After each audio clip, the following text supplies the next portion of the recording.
I'm Corbett Wall with DV Auction, here with your feeder flash for Thursday, July the 23rd, brought to you in part by Sweet Pro Premium Supplements.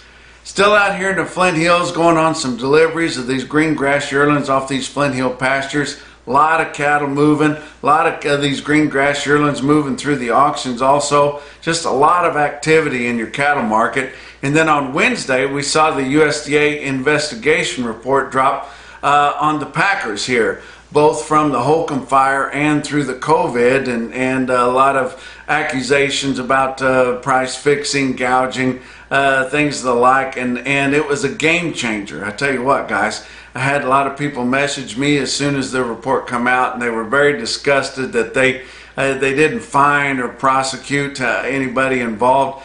But if you read that report, it is a big time game changer, because it really although it didn't say that the packers were really guilty of any of these things, it did give a blueprint and actually encouraged some changes within the industry to try to fix these things. And that's what we're really looking for. And it is going to promote some change within the industry. I think it could champion the 50-14 movement. That could get negotiated down maybe to a 30-14 movement, which I was really pushing for earlier. But it showed how the industry, with its power and through legislative moves, could move to improve competition and improve the market conditions and improve trade on your cattle. And I think this is going to be a big motivator to get some things moving. But we talked about how we've got several of our big entities, including NCBA, including TCFA, including the KLA.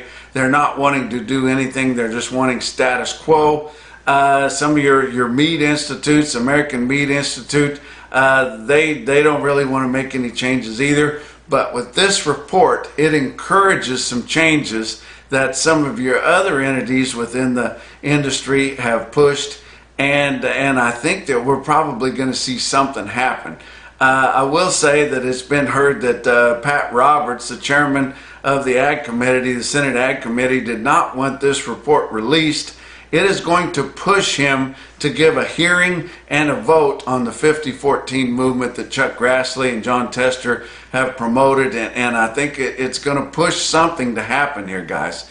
And it's an ongoing investigation, so it's not over yet. PNS and especially DOJ are going to continue to investigate things, and we've got to take this encouragement and move forward with it. And I think some of your guys that have been kind of riding the fence on this about pushing some things that will encourage trade and competition with the industry to do some things. And it also talked about maybe easing some of the confidentiality requirements within mandatory price reporting. It also talked about how maybe mandatory price reporting can be used as a marketing tool, which several of your entities have resisted as we've been talking about this. But we want to give a lot of credit to the Secretary of Agriculture, Sonny Perdue, because he was behind this deal. We especially want to encourage and continue to support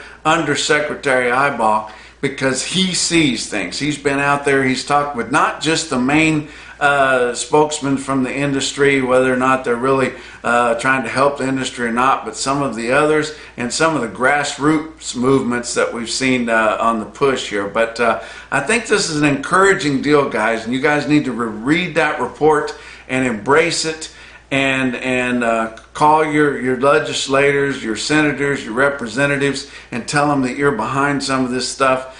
And it's really promoting that, and I think it's a great deal. So we want to say that this is a positive thing within the industry.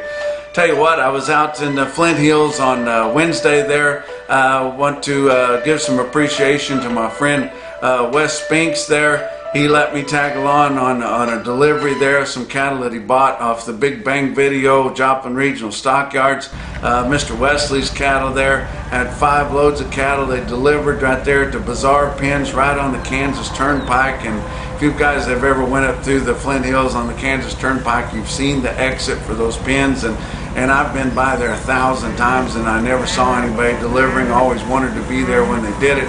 And I got to be there on Wednesday, and it was a interesting time for me and kind of a bucket list deal for me. But they brought those yearlings in there. A lot of those pastures kind of come into a point there, and they were able to gather those yearlings there with no problem at all.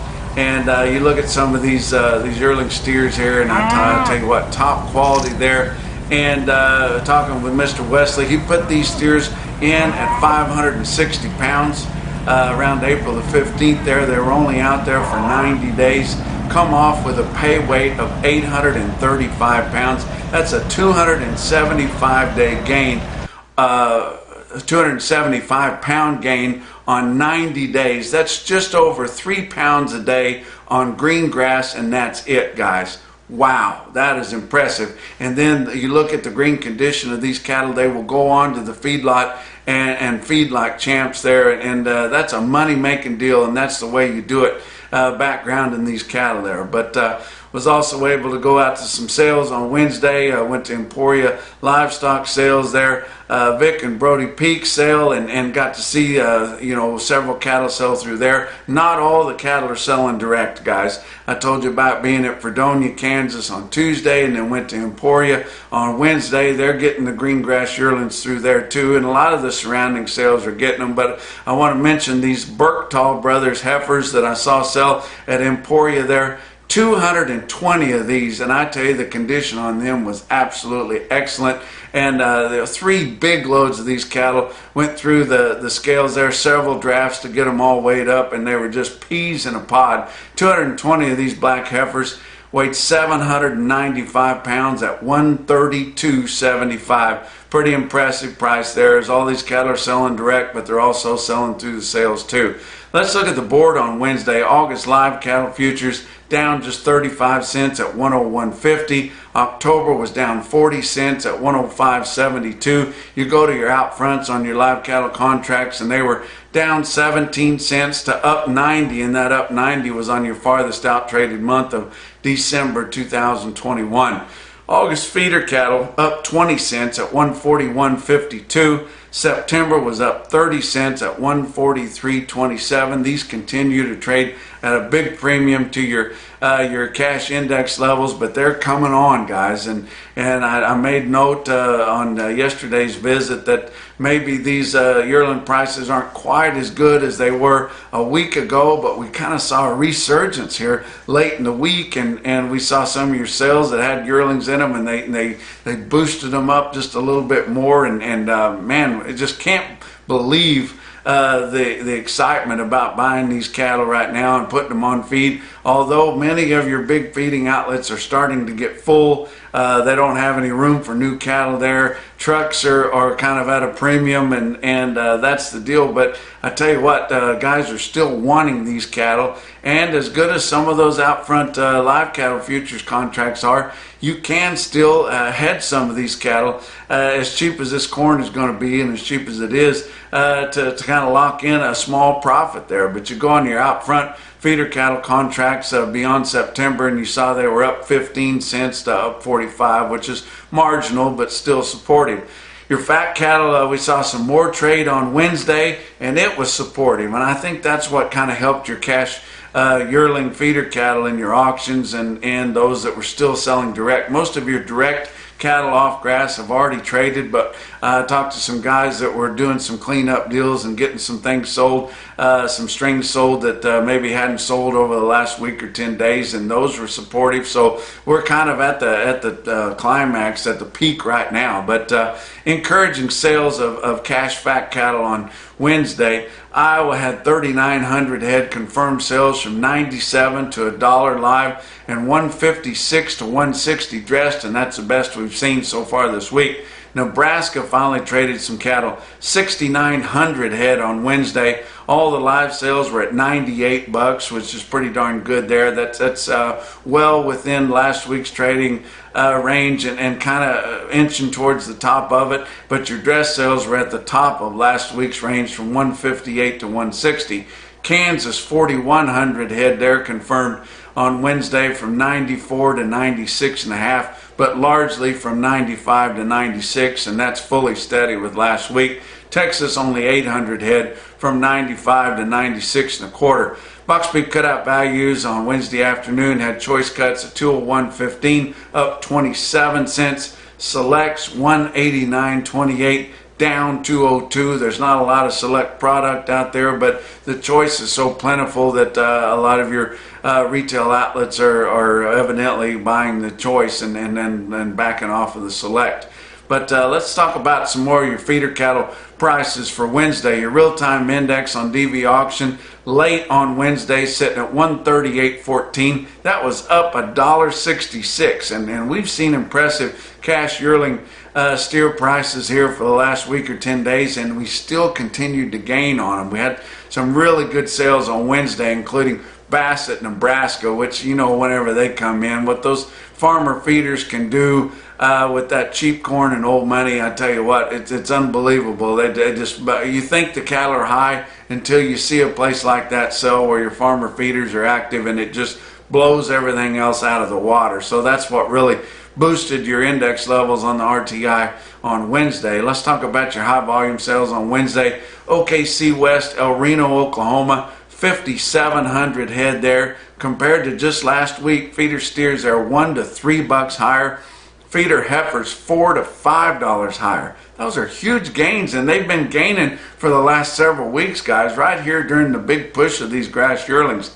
Had a few calves there on offer on Tuesday, $1 to $2 higher. Dodge City, Kansas, winter livestock had a light run, only 500 head, likely to have a light run in Pratt on Thursday because they are all building up for the big specials that they're having here in 2 weeks. No sale in Dodge City next week, but then on Friday, July the 31st, and then Saturday, August the 1st, big special. Dodge City, Kansas, winter livestock, 12,000 head of feeder cattle, and there'll be mostly green grass yearlings there. And I tell you what, that will absolutely test the market. We hope that things kind of hold up for another 2 weeks to get all those cattle sold, as well as these other cattle have sold for the last week or two there. But also a week from Thursday in Pratt, they're going to have a big special there leading up to the Dodge City specials, and they'll have a huge run of yearlings there in Pratt livestock also too with winter livestock. St. Joe Stockyards, St. Joseph, Missouri, 1,700 head there. Not a huge offering, but look at the price levels on there. Feeder steers $2 to $3 higher. Steer calves in St. Joe $4 to $8 higher. Heifer calves $1 to $2 higher, and a lighter run of feeder heifers steady to $1 lower. But look at some prices there out of St. Joe Stockyards. 179 head of 892 pound backgrounded steers, not completely off the grass. They were fed on the grass. 179 head, weighed 892 at 138.85. Very impressive. And then a big string of heifers in St. Joe, also backgrounded on the grass, so quite a bit of commodity feed there. 183 head of those heifers weighed 830 at 129.75. Now we got to talk about Bassett, Nebraska. Huge special there, and they just blew everything else out of the water. And you look at these strings of 100 head or more. I couldn't even fit them all on the screen, guys. In the sale barn, 100 head or more steers, yearling steers. I couldn't get them all in there. But look at some of the stick out deals on there, going from the heaviest to the lightest. 102 head of 1,034 pound steers bring 128.75 in Bassett, Nebraska. 162 head of 978 pound steers bring 131.75. 131 head of 859 pound steers bring 149.50. Wow. And then some big strings of calves. 166 head of calves weighed 660 in Bassett bring 168.50. And 505 pound string of steers and Bassett bring 188 and a quarter, but there was only 84 head of them, so not that big a deal after you talked about all those 100 head or strings or more. But that's your feeder flash for Thursday.